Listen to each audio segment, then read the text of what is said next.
So today in Masterclass, we're going to do coffee eclairs. And to help me, I think we're going to use Chris. So the first thing we're going to do is make the choux pastry.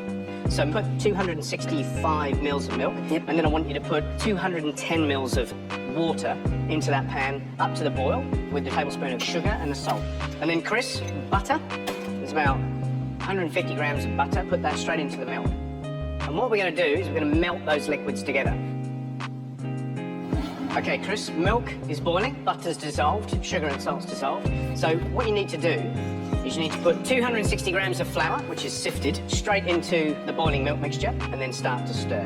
So this is going to take about 3 to 4 minutes to continue to cook that out. And then the whole idea is it starts to leave the sides of the pan as the flour absorbs the milk and the butter mixture. And then what's crucial here is that you've got to cook that flour out long enough to develop the gluten in it so that it can take the eggs when you add them in. If you don't do that, you get a really sloppy mixture. And what we're looking for is just so that you've got this cohesive dough that is separating from the sides of the pan, and when I fold it over, is that nice, see that nice shiny surface? That's what I'm looking for. Okay? Off, straight into that bowl, and I want you to knock out a bit of that heat. The reason we're going to knock a little bit of that heat out is because if it's too hot and we put our eggs in, it's going to scramble the eggs. So it's cooled down a wee bit. Now we're going to add the eggs. Now there's 8 eggs in this recipe. The reason there are a lot of eggs is that choux pastry with eclairs, eggs are the raising agent. So first 2 eggs are going in. You can start mixing. And while you're doing that, I'm just going to butter a tray lightly, just so we can pipe our eclairs on. Right, last 2 eggs. Piping bag, piping tube. Now, what you want to do is that this hand must be like that. The reason it must be like that is because you want it to be nice and open. And when you put it in, you're actually using that thumb, that crook, to wipe that. You can keep that nice and clean, you see, because it goes in, and it goes in like that. And then shake it down, make sure there's no air in it. And then we'll pipe our eclairs. But basically what you want to do is you want to be able to pipe it so that it's the thickness of the tube. So gentle pressure, and then just flick it back on itself. All right? When you put it down, don't squash it. See how mine aren't squashed? The reason we've spaced them out is they're going to puff up, probably double their size as they cook. All right? So into the oven, and they get baked at 210, 220 to start with, okay, which gives it that push, that sharp puff, and they'll take about 20 minutes to cook, all right? And then you dry at 180, so then it bakes thoroughly without getting too dark. What you must not do in their puffing stage is keep opening the door, because all the heat goes out. All right? Chris, thanks very much. Hope you learned something. I did. While the choux pastry is baking, I'm going to do the topping for the eclair. And I'm using fondant, sugar fondant, which is this very soft, stretchy sugar.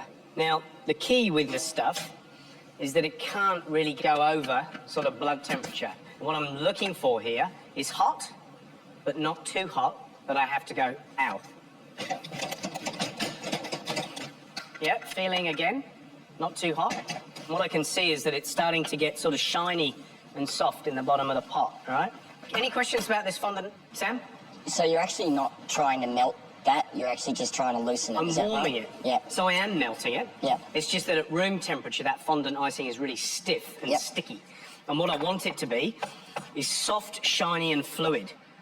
Okay? Because as it cools, it will then stiffen and set. So I'm going to dip up an eclair into it. Okay. And then as it cools, it'll set. Okay. All right?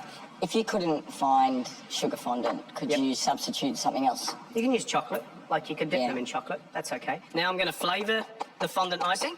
And what I've got here is a coffee essence. It's made with coffee grounds and sugar syrup. You can use free-dried coffee, instant coffee. You just dissolve it into water, throw a heap of sugar in it, bring it to the boil until you get a lovely coffee syrup. So I'm going to put some in. See what's happening? That is our coffee fondant for the eclairs. Nice and soft, ready for our choux pastry to dip into. Beautiful. So the eclairs are cooked and cooled. Our coffee fondant is ready. And George, you're going to help me fill? Yes. Today we're going to fill our coffee eclairs with a simple vanilla bean cream There's a little bit of icing sugar in there for sweetness, and of course, fresh vanilla bean scraped into there. First, we need to make a little hole and then fill our piping bag up with our vanilla bean cream. And then, because you can't see it, you want to feel some weight in it and apply enough pressure without it exploding. So you can just feel the pressure going through the eclair. Now the eclairs are filled with cream, we're going to now dip them into the coffee fondant. Okay, you ready with that? All yours? Right, so dip. Run your clean finger over there. They Right. look beautiful, absolutely beautiful. So while George does that, I'm going to make some chocolate. I'm going to pipe coffee on each one. George, don't eat those. I had to. There was one extra, wasn't One there? extra. Couldn't put it on. So I've melted some cooking chocolate over warm water. Again, don't overfill the piping bag. And what I'm looking for is just to pipe out a thread of chocolate. And I'm just going to nick the end off nice and cleanly with a sharp knife. And the whole idea with piping is that you attach the chocolate and you lift up and you let the thread dribble out naturally, and that's how you create a letter. Gee, I haven't done this for a few years. Wish me luck, huh? Just write George on them all. It's not a bad idea. So, there's another beautiful way to use choux pastry, and in this case, coffee eclairs. So, top tips for making choux pastry, weigh the ingredients. Second, cook the panade or the batter out until it leaves the sides of the pan. It has to cook for 3 and 4 minutes. Develop the gluten, otherwise the mixture is not going to be cohesive enough to take all the eggs. Number 3, adding the eggs. In this recipe, 2 at a time. You can feel that it's a little bit slippery, but it'll draw together. And what you're looking for by the time you've added the last egg is a nice cohesive dough. And what I do is look between the folds. It must shine between the folds. Chris, come up. Which is the biggest one? I don't know. They're heavy. Oh, yeah.